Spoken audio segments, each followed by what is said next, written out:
This is the Global Podcast Network, where executives and professionals connect, share, and inspire.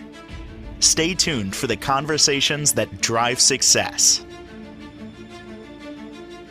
And welcome back, everyone. If you have a dog, class is in session. Class for you and potentially at some point for your dog, because we're going to dig into the back end of what it's like to train a dog, how we can change behavior within our dogs, and just that whole process. I've learned so much from him in a very short period of time. And he trains and teaches dogs of all ages. And this is the most important part, of all personalities, because every dog, like every person, is different. He is the man behind Argos Dog Training. Martin Wright is back with us. How are you doing today? I'm doing very well, Steve. It's great to see you. You too. How are you? Really good, really good. And I have a dog, so I'm listening. Let's learn. You resonate with our audience because we've got an email and potentially more in a few. And let's dig into this one. This is from Lisa in Ocala, Florida. She says, I heard you say that you can virtually train a dog. Does that apply to all lessons? Yes, it does. Now, the thing about virtual training is that you want to be very specific in what you're trying to communicate over the interweb net, right? So you have to be very specific. So a lot of my training is really focused on the important things, the important philosophies, strategies that you can use across multiple areas. But now, if you came to me and was like, "Yeah, I'd like my dog to be trained as a service dog," I would not do that virtually, Okay. right? So basically, what I would do virtually is work on communication training, work on behavior modification, but really detailed task training, I would look for somebody local to help me with that. So when you work with a trainer, and I'm talking about the starting stages, should you have goals? Like, would I come to you and say, all right, Martin, here's what I'm thinking. My dog bolts out the front door occasionally. That's kind of scary. There's traffic, so I got to work on that one. He freaks out when people come to the door in a nice way. I guess he's this is real, by the way. I guess he's just alerting me to what's going on. I want a better bond with him. You know, I want him to look at me and say, okay, what else do you need, Dad? Things like that. Would those be defined heading into the beginning of training? Yes, definitely. And that's important for accountability. That's important to track progress, right? So as I go through a consultation, I identify all the things that we want to work on. I call them goals and problems. So that way we know what needs to be done throughout the training, and our training is tailored towards that.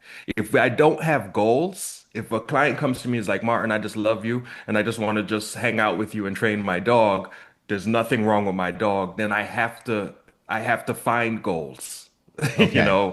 in order to be able to help them. Well, it's like the same thing. You get in your car. We usually know where we're going to go. And if it's a Sunday drive, let's see where you have a direction. You're going to say, well, I'm going to go east, I'm going to go west or north, whatever, south. You have a direction. And I got to imagine it's the same thing with dog training. You can't just, all right, well, I don't know what we're going to do here. Sit. It's got to be somewhat defined. That's what I'm thinking. Definitely. What do you think is the biggest problem Definitely. It has to be. And it has to be. Oh, go ahead. I thought it's weird. I think we have a delay here, but your video's fine. What do you think is the biggest problem that you see as a dog trainer? The biggest problem that I see as a dog trainer is really pretty common. It's misunderstanding, Hmm. between the two species, the human and the dog. So there's a little bit of misunderstanding. The other thing that I see, at least with my clients here in Boston, is that my clients tend to be extremely busy. They live really fast-paced lives. A lot of them have young children, and all of that adds activity and takes time away from being able to schedule for dog training. And what that leads to generally is rushed behavior. Like we're rushing the dog out for a walk. We're rushing out to the backyard to let the dog pee. We're rushing out, Yeah. everything is a rushed behavior instead of being able to be a calm behavior where you're like, you know what, I have the time to get through it. So that is the biggest thing that I see as a big problem because I know if people were able to slow down, if we were able to slow down, we would acknowledge, we would recognize a lot more patterns. We would recognize the things that are causing us problems more easily, and we would have the time to be able to plan to how we're going to adjust. But if you're just like, you know what, I got 2 minutes to get outside and walk this dog, then it becomes hard to really analyze what's going on. Does your dog know? Is your dog picking up on that? Where you're like, all right, I gotta get outside, let the dog go to the bathroom. Then I gotta get in, gotta grab lunch or make lunch. Then I gotta jump in the car and I gotta go work. Is your dog picking up on that? Yes, they are. Hmm. They are. Everybody who watches it happen, right? If you're watching your husband, your wife, your kid, your partner take out the dog and they're in a rush, you see it, right? Everybody notices it. And a lot of the times dogs will notice it and they will start to kind of misbehave, right? In quotations, in order to get you to slow down, in order to make it take longer, so that way they can get more of your attention, right? Energy is real, and when we're in a rushed state of mind, our energy level is really high. And the thing about dogs is that they follow us. They replicate what we're doing. So if I'm sick, if I'm low energy, my dog is going to be low energy. If I'm hyper, then my dog is gonna be hyper, right? So when I'm like, hey, let's go, let's get outside, the dog starts jumping around more. Rather than if I just walk over, give him a little two-handed petting, hook on his leash, walk to the door, stand there, and then go outside, right? You say two-handed petting. That is just a beautiful description because when we pet our dog with one hand, of course, we're petting our dog. Here, we love him, love them. Two hands, you're showing your love and affection and praise for that dog. It's almost radically different, isn't it? It's really different. That's a big thing. If you would like to change your relationship with your dog, notice every time you one hand pet them and change that to two-handed petting. When you do that, you're bringing your full attention onto the dog. One hand is not over there turning the key to get out the door while you're petting your dog, right? One hand is not doing something else. You're not scrolling your phone and petting your dog. Once both hands are involved, you're completely involved in that activity, and a dog can notice that. A, Wow. a dog can notice that, and petting a dog should not be a multitask activity.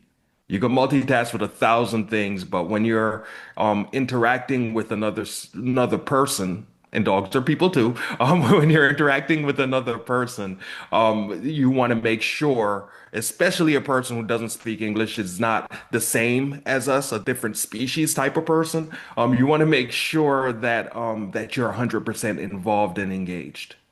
Hmm.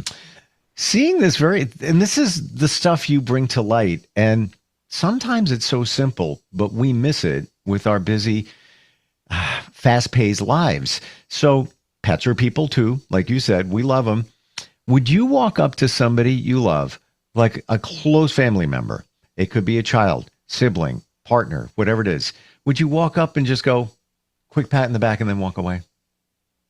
Probably not. Normally, no. Normally, no. Right, Normally, right. no. That's what I'm Um, saying. the only time you do something like that is if you're like, playing sports with somebody or something. If you're doing something else, if you're Right. doing something else, but as soon as you're fully engaged, you're gonna give them that two-handed hug. You're gonna make sure that they enjoy the time that you're with them. If you just do a quick, that's okay. A little quick tap on the back is okay. It is, but it's not the same, as when you Mm. stop what you're doing, you look them in the eye, you go, "Oh, it's glad to see you," and you give them a full-on hug. That's gonna mean more. And even if like everybody will notice that. you know, and to notice the difference in that. It seems like it's all about intention. If you're going to do it, do it. You know, if you're going to be, you're petting your dog for a reason, then pet your dog. And I'm thinking, if even flashes of my cat, I have two, and one of them is super mushy, like a dog. And, I'll pet him with one hand. Okay, great. But when I do two hands and I'm around his ears, his even language changes to like, oh, all right, we got it going on here. This is good. You're really loving me up. Yeah, And then he gets on his back. He's like, all right, yeah, give me more, give me more. They know, they pick up he's on it. into it. He's into it, right? And What? the thing they do recognize. Go ahead. You go ahead. We You have go a ahead. delay. I'm not sure Yeah, what's going no on. worries. Yeah.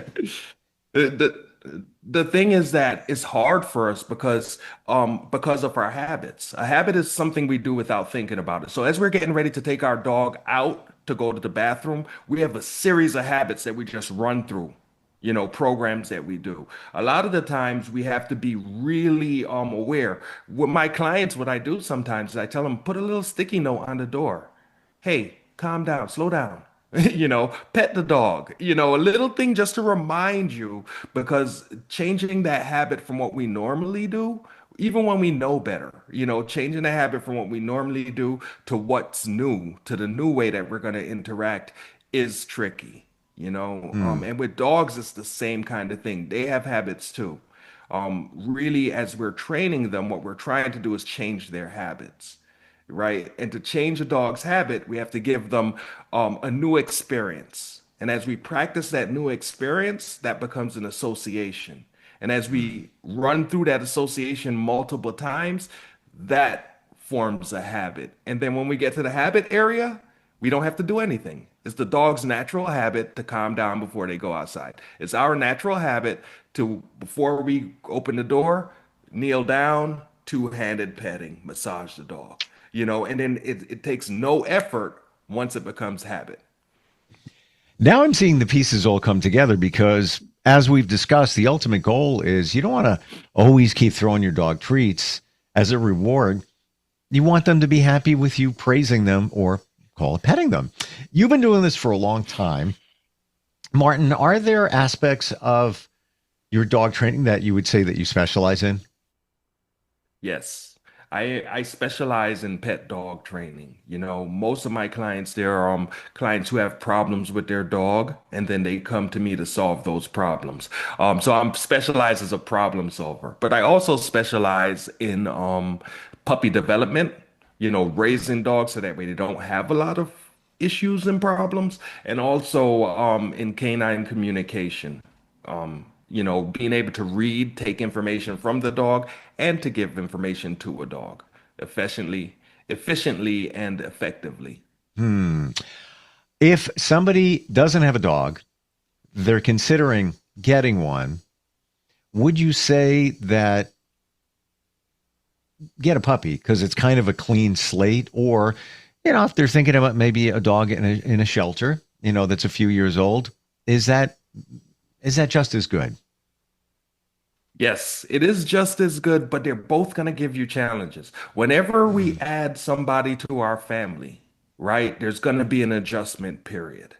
That doesn't matter. So a puppy, the cool thing about a puppy is that you're able to craft all of their early experiences. You know the socialization they got, you know what they were exposed to. The thing that's not so great about a puppy is that they really don't know much. So they're more likely to be a little bit rude. They're more likely to puppy bite. They don't really have control over their energy and things like that. While in the dog that's older that you might adopt from a shelter might have those things. House training is already done. The dog knows to go outside and things like that. But they also might be missing some of that early socialization and development, which can also lead to some problem behaviors. The best thing to do, like in an ideal and perfect world, I would tell anybody who's getting a dog to find a dog trainer that they like, they trust, they respect, and start the conversation and let that dog trainer help you to select your dog. Because we've seen a lot. you know. Hmm. That is a big one. And then the other thing is older dogs need homes, and usually they are easier. Usually they require less from us than a really active 1.5-year-old big adolescent dog, right? Hmm. A 9-year-old dog is going to be 9 years old. They're going to walk slower. They're going to be less energy that they just have to express, which could lead to more quiet time enjoyment of that dog. I guess it depends on what you want because yeah, personally, I'm a little more chill. So, that rambunctious dog, I don't know, might not fit me, but I'd be into trying anything. Um, it's funny though. It's like I equate this to if you're looking to buy just go with me on this, a used vehicle. And I'm looking to pick up another SUV just for fun, the beach, kayaking, things like that. Yep. You have a mechanic make sure, that it's sound. I would think it could be the same thing with a dog trainer that you connect with a dog trainer and get their opinion. Well, I'm looking at this dog here.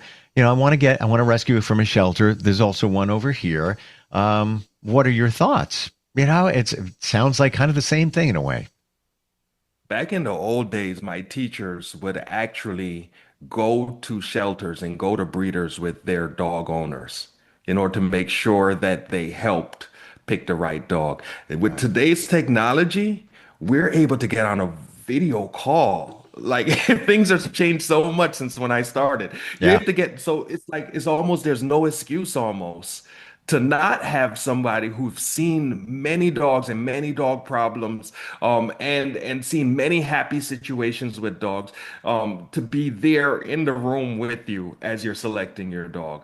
You want to set this up before you go to the breeder, before you go to the kennel to rescue the dog, because once you see that dog, cuteness is a factor. The dog jumped on me. He came right over to me, and he chose me out, and all these kind of things will start to happen, and we get a quick bond. We're like, I can't leave you here, and now we have a dog at home. Mm. So plan for it before you go in, and you don't want to have low standards. You don't want the first dog that you come across as the one that you necessarily adopt, although that can be.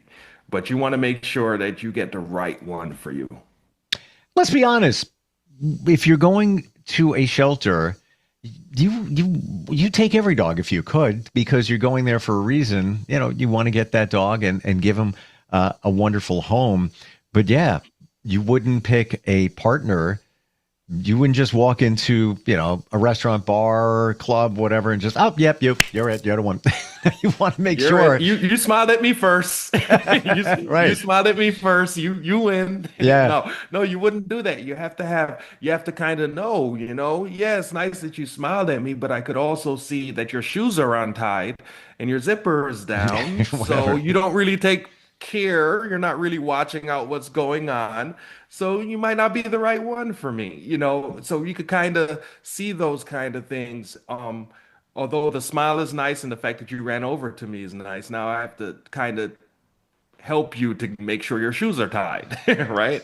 So, And that dog is right for somebody else if it's not totally right for you. And it's a relationship. So you got to make sure it's the right fit. Have you that's ever in what you do, Martin, have you ever felt disappointed in the results of your work? I got to imagine, it's never going to be 100% because every dog is different. Every situation is different.